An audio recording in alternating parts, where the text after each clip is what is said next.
Pebbles Bengali। ঈশ্বরের ইচ্ছে। এক গ্রামে এক তাঁতি ছিল। ঈশ্বরে তার খুব ভক্তি ছিল। তার মিষ্টি স্বভাবের জন্য গ্রামের লোক তাকে খুব ভালোবাসতো এবং তাকে বিশ্বাস করত। একদিন তার দোকানে, আমি একটা শাড়ি কিনতে চাই, কত দাম হবে? আসুন, ভেতরে আসুন। আপনি ঈশ্বরের কৃপায় এই শাড়িটার দাম 5 টাকা। আপনার কটা শাড়ি চাই? 5 টাকা, বেশ সস্তা। ঠিক আছে, আমায় 4 জোড়া দিন। তাঁতি প্রতিদিন রাতে ঈশ্বর সাধনা করত এবং ধ্যানে বসত। একদিন রাতে কিছু চোর তার বাড়িতে এলো। এই, চলো আমাদের সঙ্গে, চলো, না হলে তোমায় মেরেই ফেলবো। তাঁতি দেখল যে চোরেদের হাতে বড় বড় ছোরা। সে চুপচাপ তাদের সঙ্গে চলে গেল। ওরা একটা বাড়িতে ঢুকলো। চোরেরা বাড়ি লুট করে অনেক গয়না, দামি জিনিস জড়ো করে তাঁতিকে বইতে বাধ্য করলো।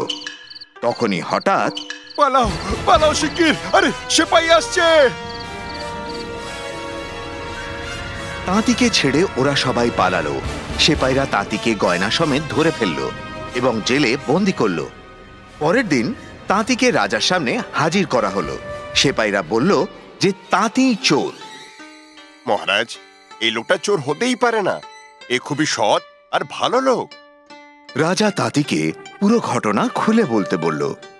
মহারাজ, ঈশ্বরের ইচ্ছায় খাওয়ার খেয়ে আমি ঘরে বিশ্রাম করছিলাম, আর তারই ইচ্ছেতে কিছু চোর এসে আমায় ওই বাড়িতে নিয়ে যায়।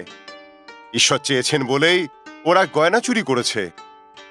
তাঁতি বারবার ঈশ্বরের ইচ্ছে বলে যাচ্ছিল, আর রাজা শান্ত হয়ে তা শুনছিল।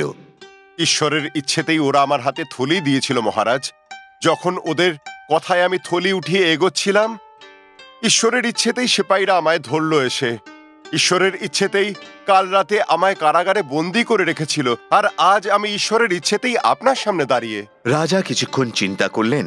তাঁতির কথা এবং সেই গ্রাহকের সাক্ষীকে সত্যি মনে হলো। রাজা দেখল যে তাঁতিটি নির্দোষ, তাই সে তাকে ছেড়ে দিল। ঈশ্বরের উপর বিশ্বাস এবং ভালো ব্যবহার মানুষকে মহান করে তোলে।